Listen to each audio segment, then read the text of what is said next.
Better.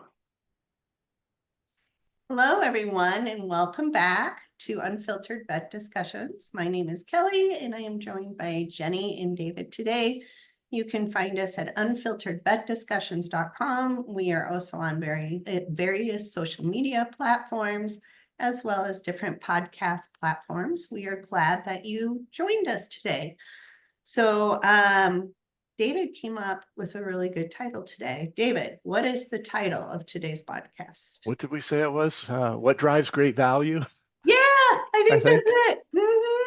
Yeah, You're like, wait, what did I say? But yeah, it was really good though. We were excited about it.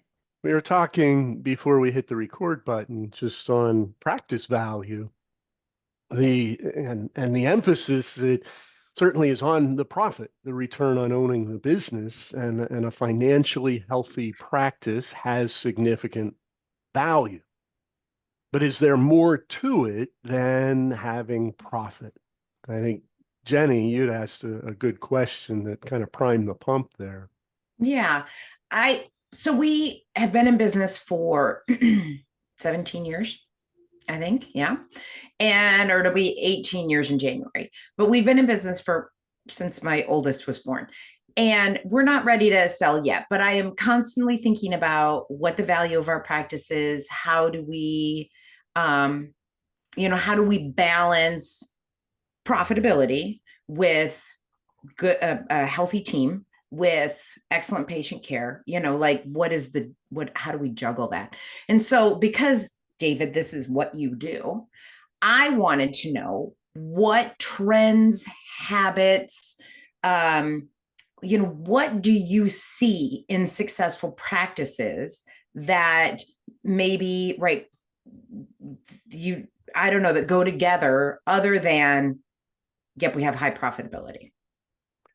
Yeah, and I think that's a great question. I get that from clients all the time. They say, wait a minute, this is my value, high, low, whatever that perception is. What about the fact I've been in the community for 15 years? What about the fact that I've got employees that have been with me for 10 years? I've we're paperless. We have a call-in radio show. Whatever those intangible and tangible elements are, why doesn't that have value? And it does because it's what you're doing with what you have that results in the revenues that leads to the profit, which drives the value. So the fact that a practice can have a great culture and long-term employees and onboarding and great client relationships and education, then that should generate a full appointment schedule with good transactions because you're practicing medicine and educating the client, which results in the profits.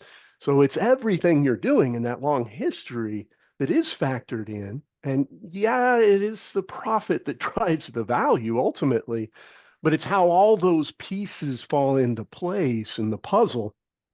And there are elements that can drive higher value. Now, sometimes it's pure luck, right? So the practice is in a location or a part of the state where facility rent, real estate's really inexpensive. So their fair market rent is 1 or 2% of revenue instead of 6 or 8%. So that practice, by luck of location, can be 4% more profitable than the average practice and thereby have greater value. Or the other location I mentioned beforehand is, again, geography based, but you can hire an effective, competent team for 13, 14% of revenue instead of the average 17 to 19%, or even in a higher cost of living area, 20, 21% of revenue. Now, that percent, to qualify it, I'm a numbers person, that's sum of support staff W-2s divided by revenue. But if your support staff, because of a low cost of living or other employers in the area, is 13% instead of 19, well, you just got 6% more profit, greater value by dumb luck. All Mm. right. Now, the downside of having a really great team and a great culture, the employees stay a long time. They're being very well compensated. high pay time off, legacy employees can be very expensive. That can drive profit down. But other than that dumb luck, coming back to the theme, what drives? What are those non-dollar related elements that we see? Yes, a team with culture, with plan, staff meetings, mission, vision. Yeah, for sure. They tend to be. It's not do this, then have high profit. It's just higher profit, higher value, higher revenue practices tend to also have that. So I do think, and I recommend that over the calls and podcasts we've had, I think you place a lot of emphasis on that in your team and team building and that sort of thing. Do you see that trend? Are the clients perceiving that cohesiveness and the unifying element? Yes, I think that when I talk to other practice managers and they're like, what is everybody doing to get people in the door? What are we doing to fill our appointments? What are you doing? Or, oh my God, we got this horrible review. How do I handle it? And my response is almost always, I don't know, because I don't have, we're still booking out 2-3 months in advance. Wow. And for everything, dentals we're booking out 6-7 months in advance. I have a great, right.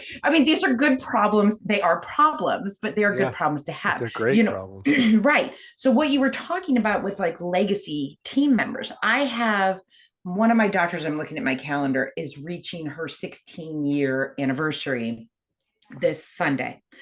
We opened, she's been with us. So we opened, it would have been 17 years ago in January. So she's been with us. We hired her our first year. We weren't even open a full first year. And we hired her. One of the receptionists that I hired is still with me. One of the CVTs, who at the time was a volunteer, and we hired her on as an assistant. Now she's my head CVT, has also been with me for 16 years. Yeah. So, to what you said, it can kind of drive into profit because yes, they have great benefits. They each get 40 hours of paid time off a year. They, are paid well. We have 401k, we have profit sharing. Basically, if they ask me for something, I'm like, what do you need? Now we have a daycare so that my CVT has a 3-year-old. He goes to the daycare, so does that drive? Yes, it cuts into profitability. And I have noticed that, especially since starting the daycare, because that's not something that makes me money. However, it gets my team here. It helps them to work. It makes them happy and it keeps them. So yes, it cuts into profitability, and my clients still see the same people that they know. My clients know them. They have relationships with them. They, I had, what was it, on Monday, I think I had a client come in for a Librela injection, and she will only let Amber, one of my CVTs who's been with me, I think 12 years. Amber is the only one who can give this injection. Is she? Doesn't matter. That's what the client says. So that's what she gets. So we look at the schedule every time she sets up and it's like, yep, Amber's going to be here on that day. Let's get, Fluffy in. So yes, I think that those things do drive the profit. And I think that my clients do notice we have high client retention. We haven't taken new clients since 2020 and we're still booking out that far because our clients stay with us, except for those that there's liberate. Trust. Right. Yeah, there's trust because of that long term. Now, what the consequence is, we don't know until we do evaluation and get that financial analysis. And that's why I advocate every 3 to 5 years, every practice should be valued. It's even if they're not getting ready to sell. It's for management and planning purposes. Is your practice financially healthy? So you advocate annual wellness exams for dogs. This is at every 3 to 5 years, a financial wellness exam. We're going to put your practice on our exam table as veterinary practice appraisers. And if your profit is low, we will know why, because that adjusted income statement, that's our full blood panel report.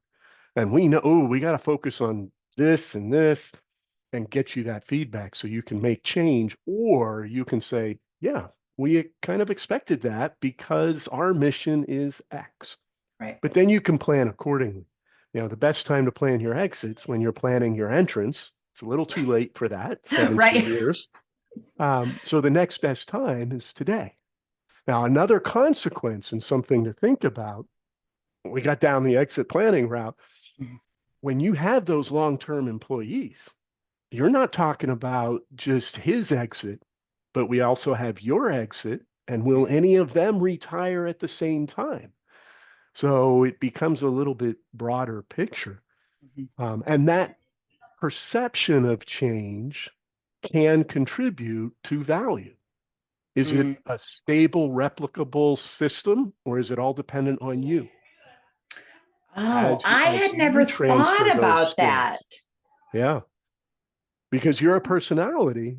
Are you the glue that keeps that together? If we take you out, is this replicable How do and you know sustainable? that though? Like, go ahead, Kelly. You're your own brand. I mean, jumping in here, right? From a marketing perspective, what David's talking about is you're a brand, your husband's a brand, right? And then the Ambers in the hospital are their own mini brands, right? So you are stamped in every bolt, in every moment of that practice. You're the brand. So I'm going to add that in. Is that replicable? Can you Can you think teach that to someone else, what it is that you do? I think that if we were to sell, who we sold to would make a huge difference on if they would stay or if they wouldn't. Like if we sell to an associate who's been here for 10 years and they already have that working relationship and we all know how to read each other and how to anticipate each that. And they have their own brand with clients. Right. So the clients trust them, the team trusts them. And maybe I have someone who I have been kind of working up through the ranks as my replacement. Then I think that my team, you would see them stay. Well, and that's where the planning comes into place. You don't shoot from the hip and marry the first one that comes along. You date many, marry one, and finding the next best owner for the practice, whether it's a corporation or an individual. But the point being that you're planning it. And I think that planning impacts the practice value as well. Because if you're planning your exit, you're focused on the practice, its financial health, improving profitability, investing in the team, that owner mindset. And this is another thing that drives practice value. As the owner or owners in your case, are you spending time working on the practice, not just in it, right? Peter's the E-myth working with Michael. Owners that focus on owning as well as being the doctor in it tend to be more profitable, tend to have greater value, replicable systems, and that sort of thing. It's not an automatic. I've had many valuations over the last 20 years where the owner looks at that number and says, I guess I'm an accidental millionaire. I had no clue. I was just being a doctor, right? Completely unaware. Completely oblivious of management. But that's now in the past, veterinary medicine, I think, has been very forgiving. It's less so now, but it is more forgiving than many other industries, I think. But that, dumb luck contributes to value. The other component, coming back to that driving value, is a focus on medicine over product. Medicine is about relationships, about education, about trust, the pet's wellness and health and planning. It's like the three big opportunities and practices right now are cats, nutrition, and oral health. And all three of those require education, the relationship with the clients. So practices that tend to focus on medicine over product tend to be more profitable, tend to have greater value and better relationships because medicine and educational is not as shoppable as heartworm, flea tick, spay, you know all the details there. Right. We're That not, makes a big difference. our pharmacy, I don't think is the cash cow that it once was. Bingo. We've Yeah. talked about this before, that as soon as 1-800 pet meds or pet, what, I can't remember what else it was called, but as soon as, all you got to do is call and we'll send you and as soon as that started, it started shifting. And now, right, I go to Sam's Club and there's a pallet of flea and tick medication up there, and I'm like, okay, that's not my focus anymore. Right. Our focus is building relationships. And it's Kelly, revenues. It's just not great revenues. right. And Kelly, you had talked about another way to help build value in what you do. Right, or what we've seen with our client base. If we've been doing this since 2004, so we've started with companies that have been small, and then they grow and build, and then they decide they're done. Because whatever reason, we like talking to the owners. I mean, we have relationships with our clients because that's how Beyond Indigo works. We like helping people and building relationships. So quite a few of them came back after their practices were sold and said, the marketing on our business gained us another $1 million. And we won't put that in writing, but I want to come. And they came and personally call us up after the sale and said, like they were so grateful, which, we worked ourselves out of a job, but it was great to hear that we helped empower them to be able to then take on the next chapter of their life because they had this bigger nest egg to work from, right? And they said, hands down, now they didn't start 2 months before they were going to sell. You can't do that. That doesn't work with marketing. So I'm just going to put that out there. You just can't sign a contract and go, I got marketing, so now I have another $1 million, right? Yay, I'm going to go. It doesn't just show up in a check. What? No, it doesn't. So typically with marketing, and David kind of following, I know a little bit about the exit ramp is 5 years out.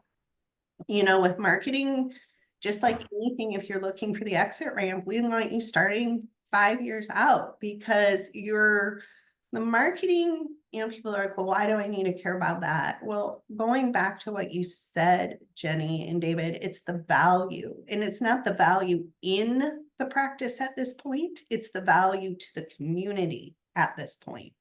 Like, you're booked out, Jenni, because people in your community see that you offer value. Your marketing brand says value. If we go there, we will be emotionally taken care of. Our animals will be physically taken care of. And I have trust with this brand. I'm not freaking out that my dog or my cat is going to have a negative experience. You've got me.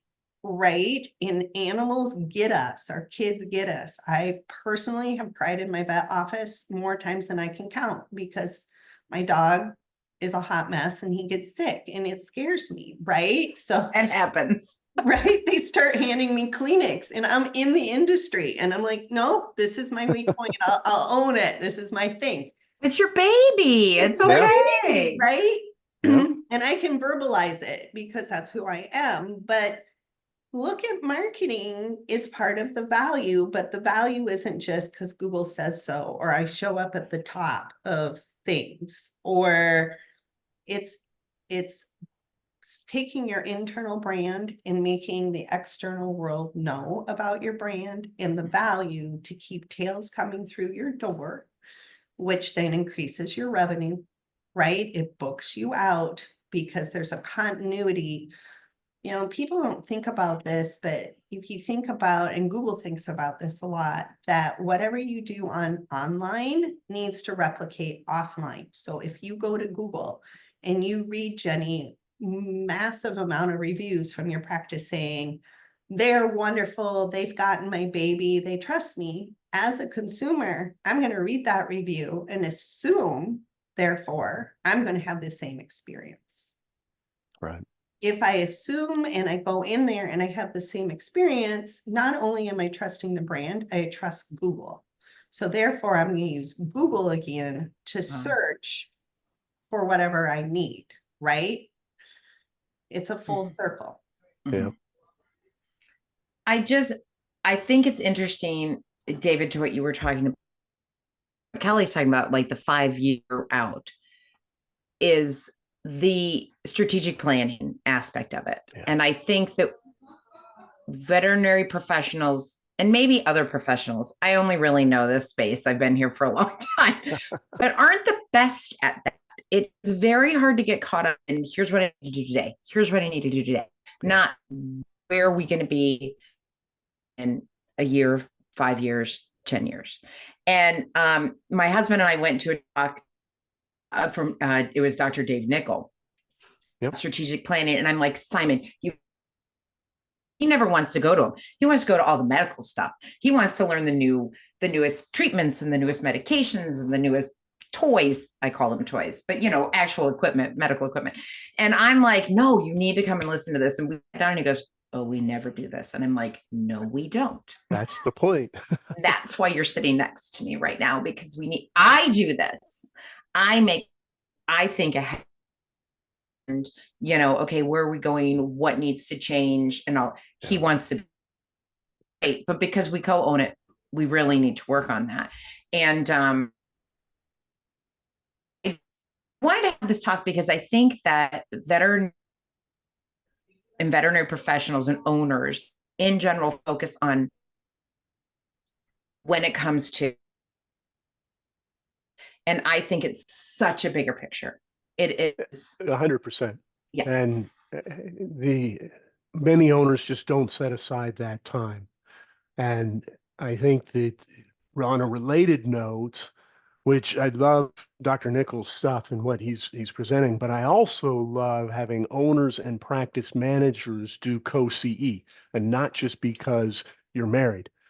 But I think having that common vision and the owner empowering the manager to do their job and not the owner micromanaging. Mm. And I do think that when kind of wrapping up, because I know we're hitting our time, but the other driver for value are teams that delegate. So, which we've talked about before, right? Leveraging the team, doctors doing charting, prescribing, callbacks, and surgeries. Everything else goes to the licensed techs. The licensed techs have their assistants and moving on. And when you're utilizing the entire team, you're impacting the client's experience. You're impacting the team working together, being empowered, and that's that distributive leadership component. And it builds a culture that I see as a common theme then with having value. Not to say it results in value, but the practices that are intentionally very profitable tend to also have that empowered, educated team and a practice manager that's allowed to manage and guide and steer and not just put out fires running from situation to situation. So it's hard to cover all the variables in 20 minutes or so. But yeah, those are common themes that are not financial, but they can impact the finances and thereby the value, most definitely. Cool. Great question. Yeah, great ending too. So we will wrap it up here today for Unfiltered Vet Discussions. Please join us on our social media platforms. Please share this with colleagues or friends that you think would like to have a moment about thinking about this topic, so you all can have maybe a conversation amongst yourselves as well. So until next time, we look forward coming up with more topics, right? Until then, talk to you all later.